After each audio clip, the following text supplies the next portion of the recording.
Michelle? Daniel. OG Rose. And isn't In Strange Woods absolutely unbelievable? It is incredibly, mind-bogglingly It's a masterpiece. amazing. It's a masterpiece. If you guys have not gone to listen to the masterpiece that is In Strange Woods, you must. Please go to the podcast. Apple Apple Spotify, Podcast. Yes. The website. I mean, it's unbelievable. We just want you to go and listen to In Strange Woods right now. Yeah, we're just Turn going to this geek off. about it. Yeah, go listen. Go, because we are going to talk about the plot. We are going to talk about characters. So if you haven't listened to it, go listen to In Strange Woods. Incredible. It's Christmas. It's the holidays. Incredible Gift musical. Yourself. Self-care. Incredible musical podcast. It's unbelievable. It's literature. I mean, it's high art. I mean, I call it literature because yeah, it's self-care. I mean, it's literature. There are so many dimensions, angles, ideas that it's remarkable. We wrote, we have like that 50-page paper and thoughts about it. There's a audio summary. This is the 2-year anniversary of In Strange Woods. Yes, it was released, I think, December 14th, 2020. And every time I listen to it, like I do it every year, and like, oh yeah, it's it literally is better on the re-listening.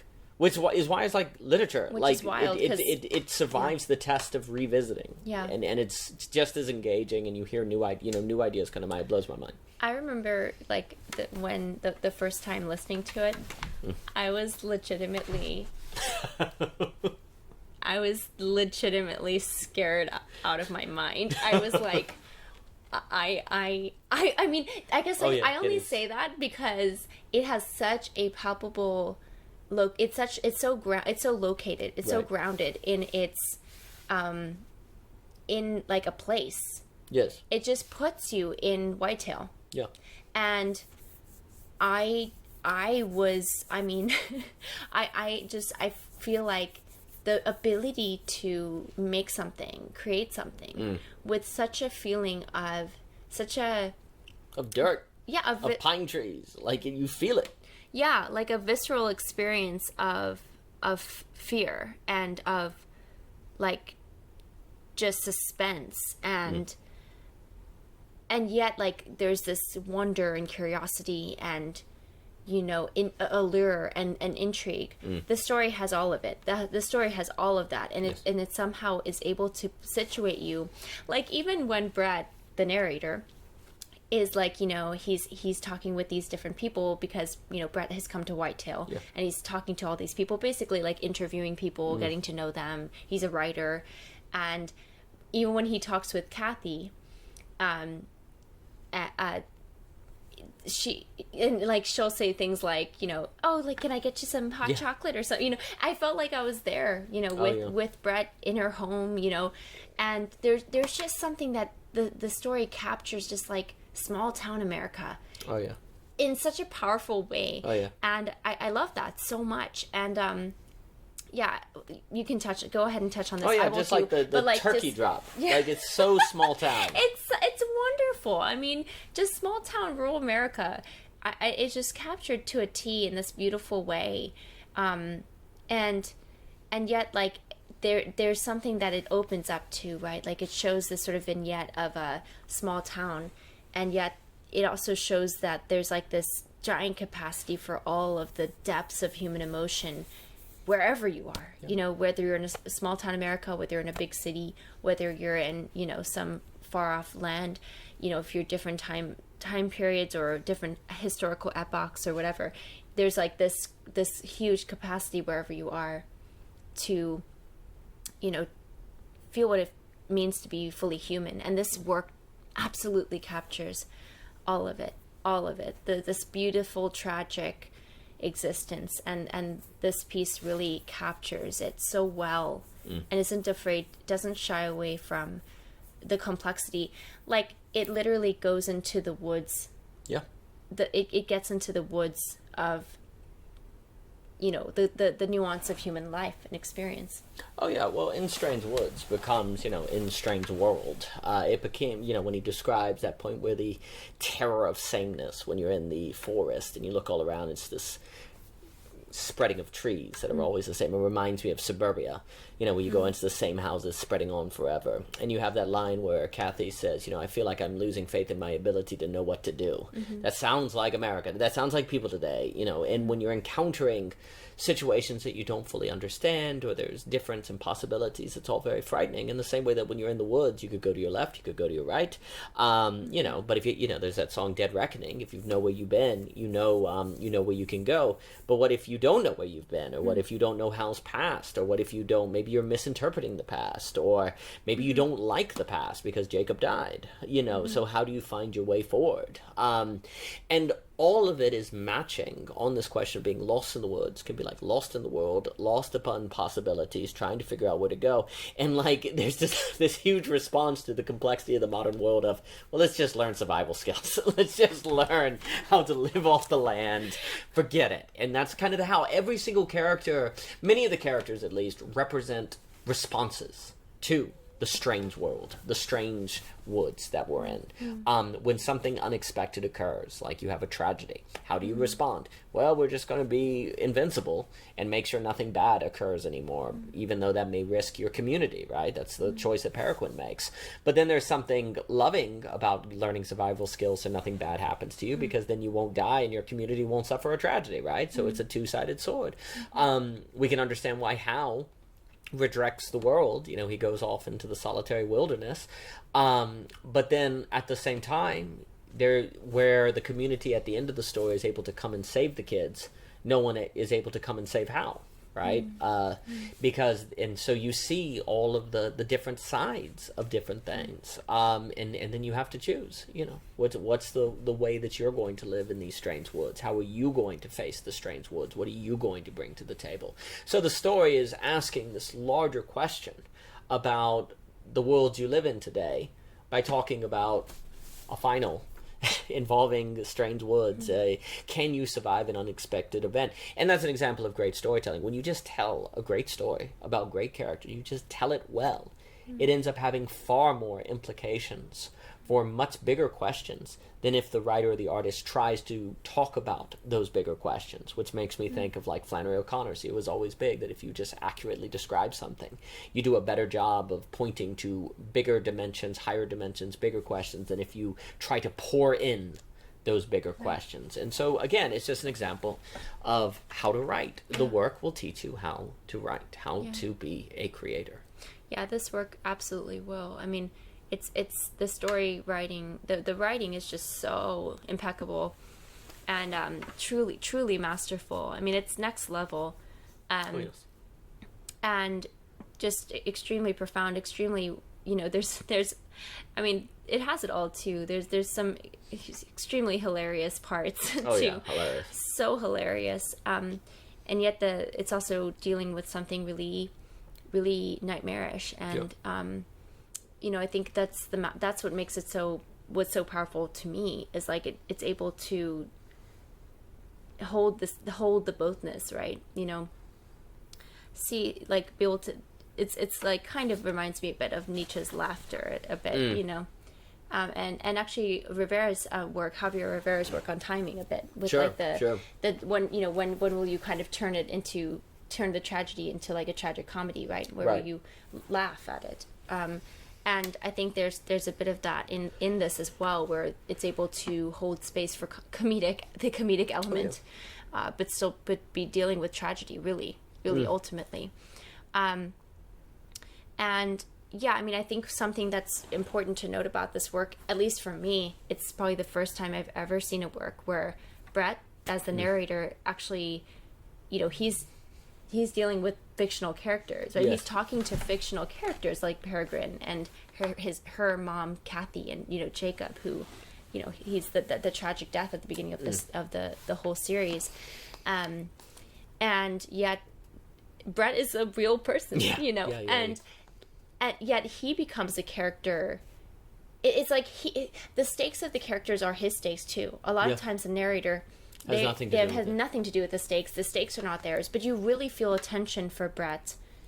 Of he feels these tensions of like, how much should I be telling this party versus that party, the children, the teenagers versus the parents, what Hal's cousin, divulges to him, and should he go back and tell everybody, but he's still trying to make up his mind about if he believes it or not, about Hal's past, and where does he stand in his relation to Hal.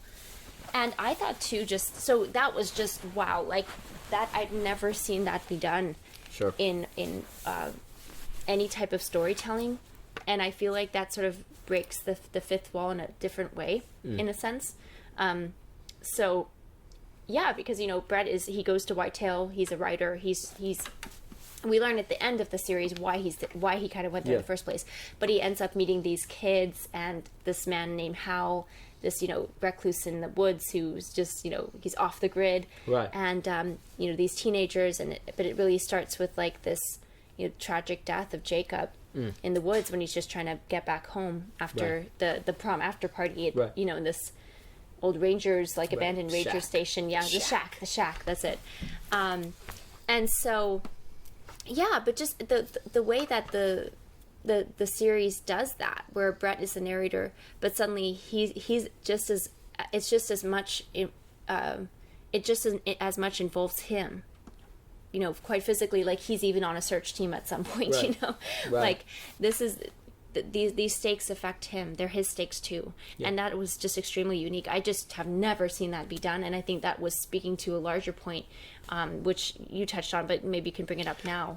Well, part of the genius, another reason why this is such a way to learn how to write, just the work that Jeff and Matt and Brett have done is just unbelievable, and the voices, there's a few points. One, another testament to the writing is that if you were to see the dialogue of a character on a piece of paper without voice and you didn't know who said it, you know who said it, because each dialogue has such a unique character that really stands out, that you say, oh, that's something Hal would say. Oh, that's something Paraquin would say. Oh, and you can go, and that's really hard to accomplish, where the character is easily identified in the voice. Very difficult to do that. The other thing is that the unique techniques of the story, like you're talking about Brett getting involved in the in the story, it's not just a technique for technique's sake. It actually has a very important message.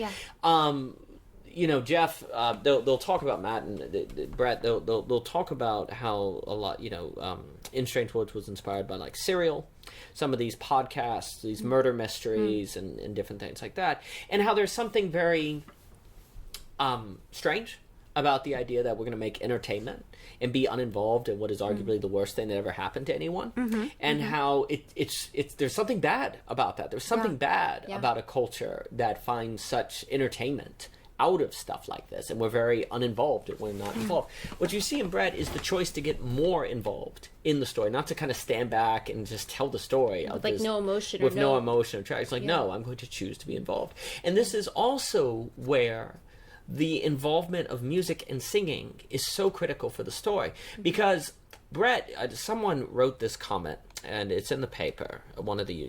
Someone made the point that Brett sings more the more he gets involved in the story. He's more likely to sing. Like, he doesn't sing in episode 1, but by the last episode, he's part of, the clearing, the big song. And the fact that he's singing, that it's not just his body that's going on the search engine, it's his soul. Like, the singing means he truly is involved in this. And if there was no singing, you could always say, well, maybe he's just going to tell the story. Maybe he's just filming things because he needs to do that for the podcast. But because he sings, but because there's music, that this is deep. That this is deep. And the other thing what's so extraordinary that I'll note is that by having singing in a musical element to the story, it actually, funny enough, makes it more realistic. Because it feels like the characters are more involved. The emotions are more there. The singing actually makes the story more real, more believable, because singing better represents how we experience emotions. Like, we don't experience emotions as words. We experience them more like music or song or something captivating that pulls us up. But we talk about emotions like words. But that's not how you experience emotions. You experience emotions more like singing. And so by having singing and music as a massive component of this work, it is a musical, that actually makes the emotional involvement deeper. And it makes the tragedy deeper. Like, everything is deeper because of the musical element, and the involvement of Brett is unquestionably real. And so the work poses a question to us. are we going to be involved? You see all the, like, there's that new, murder mystery on Netflix, these documentaries about masterminds or whatever they are. Are we just going to sit back and watch it? Are we just consuming? Or are we going to be part of the strange woods? Are we going to be part of the difficult story? And what we see in the character in Brett is the affirmative choice, the choice to be part of it, not to isolate, not to pull away, but to be, which is represented in Hal. And Hal gives you another response to this. And Hal was a complicated character. I think he's basically akin to the depth of someone like freaking Hamlet. I mean, it's just, I wrote about that in the piece. But he's just an incredibly deep character. But the point is that the technique of Brett as this meta dimension that you're speaking to is also done in service of a meaning. It's not just technique for technique's sake. It's part of a meaning. And it's extraordinary. And I think it is extremely meaningful, and it actually reminds me of the one scene where Peregrine and Brett are talking, and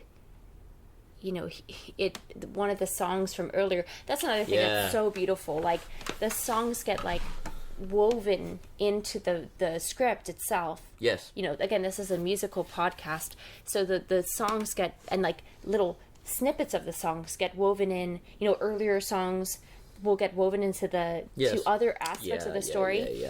And I just thought that was so beautiful and so well done, and definitely, like you were saying, Daniel, definitely actually accentuates the emotion of the story itself in really powerful ways. Anyways, this conversation between Peregrine and Brett, where she's saying again, like, people say there's nothing I could do, and then part of that song comes back again, and then Brett sort of says, like, he's trying to make her feel like it's not your fault, you didn't make anyone do anything, and she's like, I did. It was my idea. The final was my idea. Right. And then she actually at some point says to him, like, almost something along the lines of, you kind of egged us on too, Brett. Yeah, that's right. And then she's like, I'm really sorry. I'm really sorry. And she's kind of on the verge of tears. And there's something about that speaks to this point where do we just consume, like, is our entertainment just mere consumption? Because we are what we eat, Sure. So whenever we're consuming these things, are we sort of egging on violence? Are we egging on, ways of seeing humans that are inhuman, and things like that? Yeah. So I think that that was sort of speaking to that in an interesting way too. Well, in that dialogue, one of the temptations of being kind of objective and staying away is so you're not at risk of being blamed for anything, right? Sure. But actually the truth is, if you're watching these shows, you are responsible for that choice. You may tell yourself, well, I'm just consuming, I'm just watching a show. Well, if the producer, if the ratings go up, they're going to make more of it, and you're going to make a world that more digests that and becomes apathetic to pain and suffering and tragedy. But at the same time, if you get involved, then you are involved, and you can be blamed. So that's kind of the double tension, right? And I love Brett also in that part will say something like, we tell them there's nothing that they could have done, but really we're just telling, we're hedging. It's not a rational mind that's talking. It's like, we're just hedging because we would hope that somebody would say this to us when we've done something we could feel culpable for. Absolutely. That was such a powerful, I mean, gosh, there's so many powerful scenes and moments in the whole story. Right. But that's why I think In Strange Woods is so brilliant, because it doesn't just do this sort of, murder mysteries and like serial killer things are just all bad. And sure. So we're just like, we shouldn't be doing stuff that is suspenseful or has to do with death or has to do with tragedy or has to do with people, like going missing in the woods. And then you find that they're out there. Actually, they're dead. Right. They died. They're like, no, like we won't address this problem by just, kind of jetpacking out of it. We're going to go deeper into it. Yeah. And that's exactly what Hal's character represents. You go deeper. You go deeper into the grief. You go deeper into the pain. You go deeper into the woods. And they go deeper into the woods. And what they do is so brilliant, because then they actually revive a sense of like, okay, you want to watch you want to listen to the crime podcast, all these things. Well, like, are you willing to listen to it in a way that gets your emotions involved? that actually gets your heart involved, that gets you thinking about it being your brother, you know, or your friends, or your, you know, whoever it is, you know, your best friend that's like, or your best friends that you've kind of potentially sent to their deaths by going on some sort of survival challenge in the woods. You know what I mean? So I think that's really brilliant, because it doesn't just like obliterate that, you know, try to obliterate the genre entirely, but it's critiquing it to reform it in a sense, to sort of bring a new dimension to it, to revive its the kind of the heart of, you know, to revive our sense of our heart and our humanity in the process of still enjoying some sort of form of creation that someone has made, that they've made, you know, that this incredible team has made, you know. So anyways, I just wanted to say that too. Oh yeah, well, one of the reasons why the musical element can be so important is because it shakes you out of your dogmatic slumber about this kind of material. You know, we really have stopped feeling anything regarding, you know, murder mysteries or someone being lost or tragedy. You know, as a culture, we're very numb to it all. But the musical element it's like Walker Percy talks about, the only way to really get a Shakespeare sonnet anymore is to find it on a dissection board in a biology classroom. And the only way to really get the animal kingdom is to encounter it in an English classroom where you're told to write poems about it. Like, you have to destabilize what you're used to in order to see it anew. And the musical element, you're like, oh, these are people. Oh, these are people who feel things. They're not just, you know, kind of characters in a story that's supposed to entertain me. These are people that are caught in real tragic tensions. And like CSI, all of those types of things that people can watch. It's very voyeuristic, very anonymous. You watch it anonymously, but Brett is not anonymous. He's a real person. He's actually a real person too, you know, and he gets involved with these actually fictional characters in a way that it like gives a new life to both, in a sense. Like, it revives the fiction, but then also the non-fictional aspect of, like, oh right, we're non-fictional viewers who view these things, but we kind of it reminds us that, like, this is also, you know, this is not just a story for somebody, this is like what actually happened to them. And we see that too with Peregrine, where she talks about her own process of grieving her brother Jacob, and, you know, she's like, you know, everybody says, like, you know, to move on. Like, I can't move on. I won't move on. And like, I almost love her stubborn persistence, and like her sort of this idea of, no, like, it's not okay. And it won't be okay. It's never going to be okay.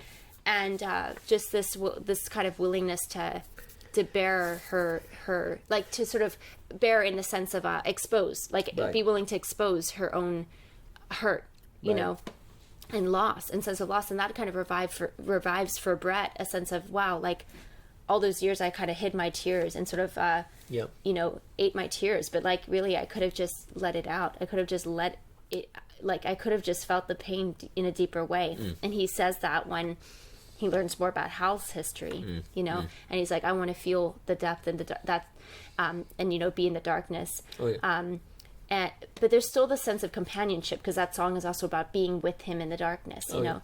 And so I think that's really, really interesting. But, you know, that particular song is another example of brilliant writing, because, you know, in the dark with him, so you could be in the dark because you're ignorant about his past. Exactly. And, oh gosh, don't even. No, let's. I was like, don't even get me started. But actually, let's get started on that too, with the wordplay. Yeah, it's the wordplay. So the whole song's in the dark with him. The rhetoric. Oh, the writing is just. And then when Brett's like, you know, the singing lyric part, you know, this is just another example where he's like, and nothing can change. And Brett interrupts it. Like, the lyric is about nothing stopping, and then she interrupts and does the very thing that the lyric says it won't She's like, do. It's like, come with me. Yeah, come with me. Also, when they descend the basement in that episode, the basement is described like a forest. You know, nature is coming in, it's cold and dark, so you're in a strange woods, and the strange wood represents going into memory.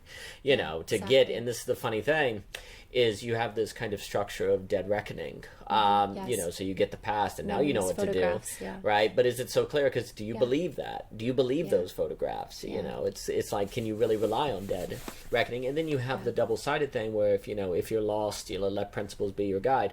Okay, well, Hal did, and you got some people killed. Exactly. He may have intentionally murdered. So there's a questioning of the very, you know, it's presented as if with Dead Reckoning you'll be able to get you won't be lost. Yeah. And it's presented as if you were trying to find your stride, stay clear, that's a good thing. And then it complexifies both. It shows that when you get the truth of the past, you don't necessarily know what you should do next. And it shows you that staying clear might result in you looking away when you have these barrels that blow up. So the story presents premises that then it complexifies them, which makes it more real, because that's how the world really is. Yeah. The world is contingent. I'm going to talk about Hegel here, right, where everything has its destabilizing element. Yeah. Yep. And the work shows that. Yeah, absolutely. And I think this is so brilliant, where the work shows very, very incredibly, powerfully, poignantly, nuance, complexity, bothness, right? The paradoxes, the contradictions that we live with, we live out, we play out, and the difficulty of discernment, and that's another thing that I really, we're parents, so there's a lot of in the figure of Kathy, the mother of Jacob and Peregrine, where she has that scene, right, when it's at the turkey drop party, the New Year's party, where she's just kind of like, I never thought about these things, Brett. I never thought about like my relationships with my kids, or how, and now she's like, now I'm thinking about it. Now it's not okay. She's kind of upset now. Just thinking about, like, does she, Uncle Donald's like kind of intervening on like her parenting and all of that. But she says something about how, like, one of the things she feels so, it's just sad, is that, like, she feels like she can't discern what to do. She doesn't know what to do, And I'm starting to lose faith in my ability to know what to do. Yeah, exactly. And that discernment process, she also lost her son, who was kind of like the man of the house, because her husband left them, and so that was huge in terms of just like her loss was almost a double loss for her, because it was her son, but also the man of the house. He was the man of their house, and so now there's like this lack of guidance, even though she was always the mother. But she said we would figure it out together, Jacob and Peregrine, and but anyways, just the palpable feeling of like being lost in different types of ways, not only being lost in a strange woods, but just being lost as like, I don't even know what to do. I don't know how to raise my kids right. I don't know how to. I love that with what was Irene O'Connor? Oh yeah, she's like you try to get your kids to go to church, you try to get to eat a vegetable once in a blue moon, and then they do things like this. Why do you even try? She's kind of like lamenting, like you try to get them to do their homework and try to help them survive and thrive and feed them and keep them safe, and then they go off on they scheme up some survival challenge in the woods where one of their schoolmates died a year before. It's just like, what? It's just parenting is just nuts, man. And I felt like this spoke so hardcore to the struggles that sometimes we can feel as parents, and just the extreme love you have for your children, and you want to do right by them, but what is that? Exactly, how do you do that, right? And with these being teenagers, them exerting their own will, but also there's this interesting way in which they're teenagers and they need to be given their independence, but there's still this question of safety. How do you want to trust them, but you also need to keep them safe, but how much do you let them venture on their own, quite literally, in the woods, in the snowstorm, to be able to have their own sense of proving themselves or having a rite of passage, which Brett mentions, like, our society has failed to really provide that. And so I just loved, I loved every single thing about this production, but that was just really hit home. Oh, well, definitely that tension for parenting is permeates the entire work. And like the parents are complaining about their cell phones. Well, guess what? They're not on their cell phones. They're in the woods. So is that really what you want? You may want them on their cell phones. And that's what's so brilliant. The writing's like, well, let's get them off the cell phone. Like there's something so comedic. It's like taking things that are very serious topics, but then also playing like kind of funny about it. Like, well, let's like, what if they really didn't have them? Yeah. Oh gosh, what would that look like? Would would you want that? And it's like, I think it's playing see, it's even difficult with that. Yeah, is it good to have a phone? Is it not good to have a phone as a teenager? Yeah, I'm wondering now. I'd have to look it up. I'm not sure if Paragon ever uses a phone. They mentioned texting because but we don't have a scene of her with the phone or different things. So I don't know. No. That's just something I'm thinking live. But the phone plays an interesting role in the story. It does. It because, really does. Yeah. It's like if you had a phone on him and there's no signal, it's keeping you, where Hal's like, no good, there's the wreck. And it's like, what would you do? You're losing fluids. It's like, they always go to your phone. Yeah, I know. Yeah, he's like, what would you do, Brett, if you hit a tree, and like, you're got a slight concussion. Yeah, that was great. That was so good. Like, oh my gosh. Yeah, that was so good. So good. And he's saying, like, basically, because he's like, Brett, hey, listener, if you were in the wreck, if you were in what would you do if you're in, in snow, you hit a tree and your nose is broken, you got a slight concussion. Yeah. And he keeps on being like, Brett, you just had a brain injury. So it's like brain trauma. Like, what, you're gonna try and push your car? That's gonna you're gonna exert energy. Like, Hal was always thinking about these every second counts. Yeah. When if you're alone in the cold and you're injured and you have to figure out what the heck you're gonna do. Yeah. You've got to survive. There's only one rule in life. Exactly. And I thought that was so brilliant, and it made me think actually about my talk I had with Raymond recently.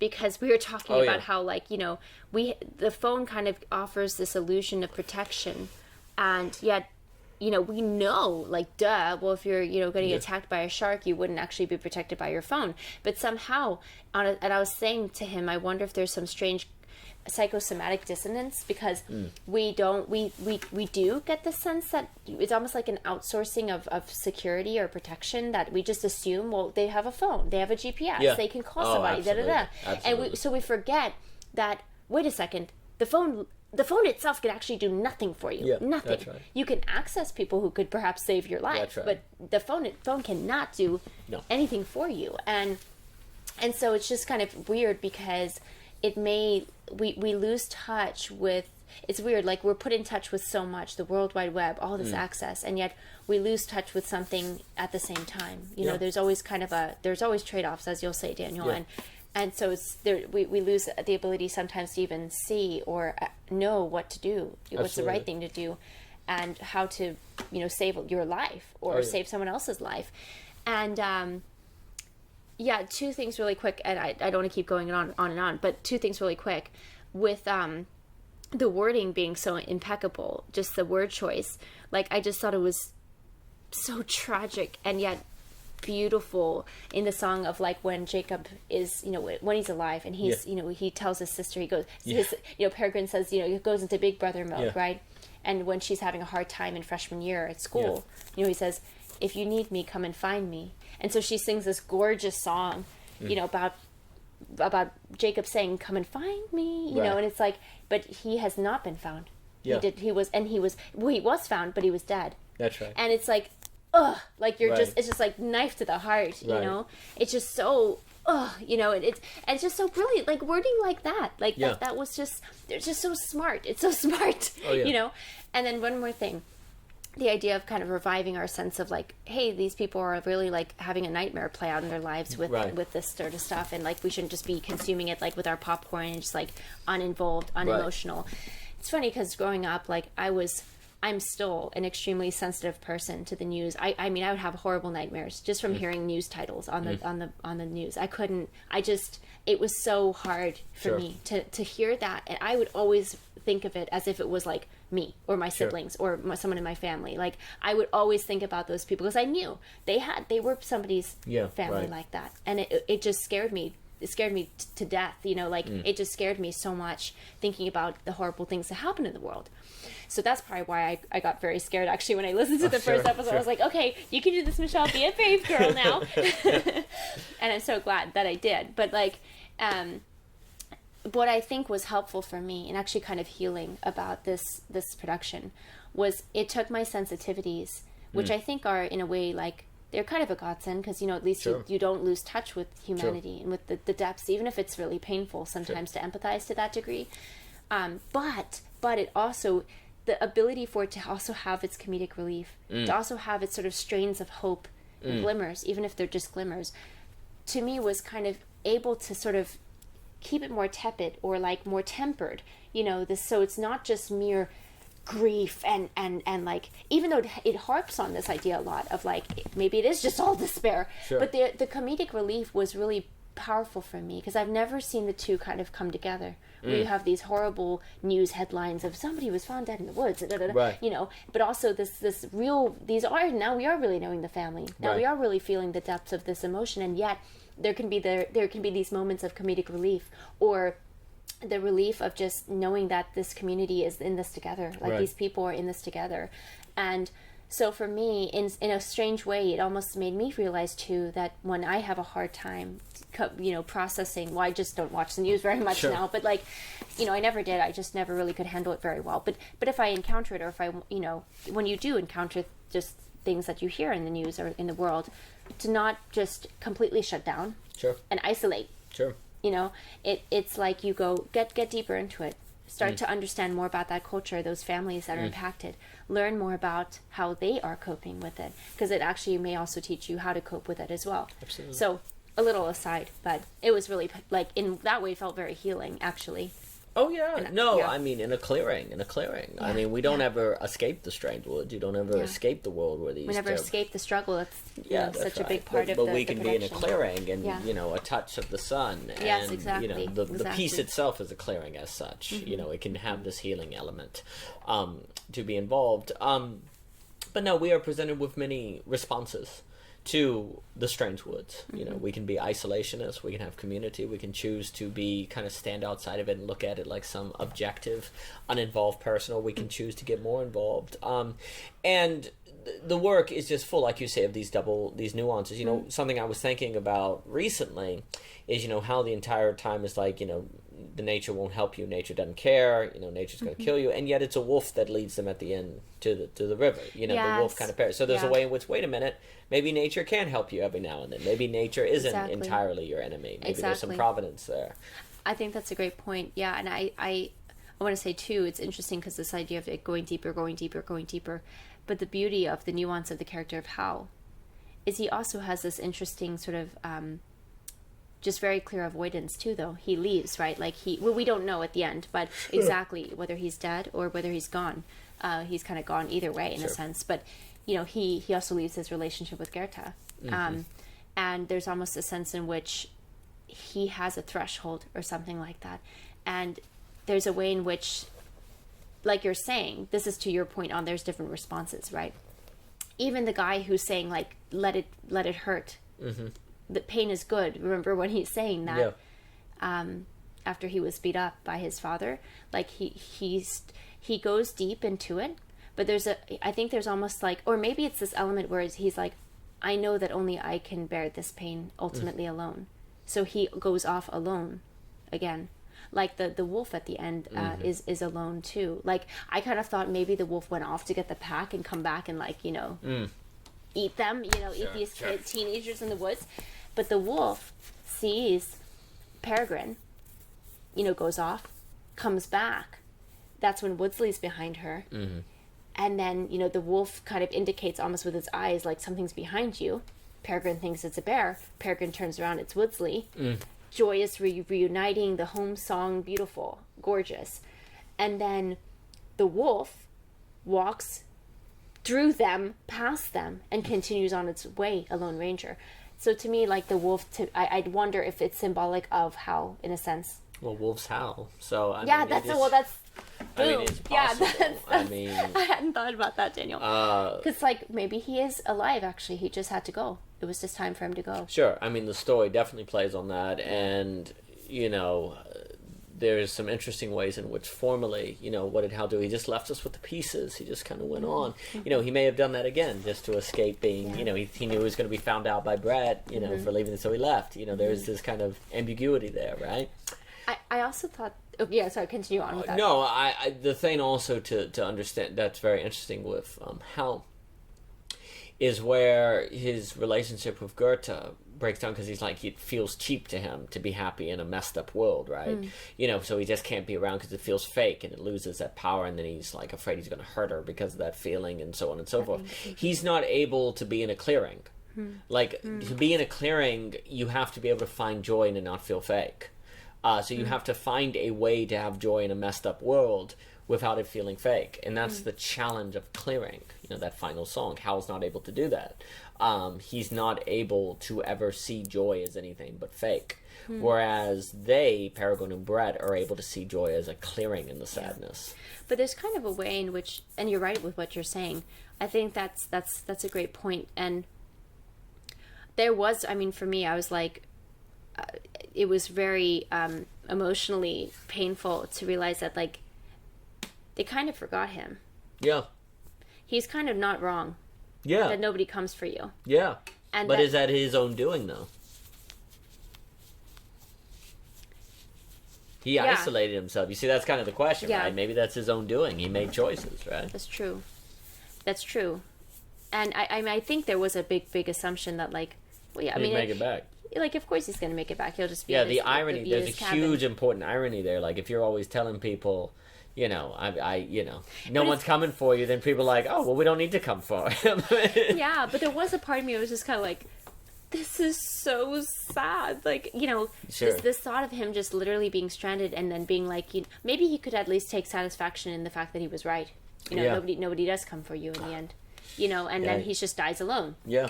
I just was like, ugh, this is another, like, knife to the heart moment. I was just gutted by that.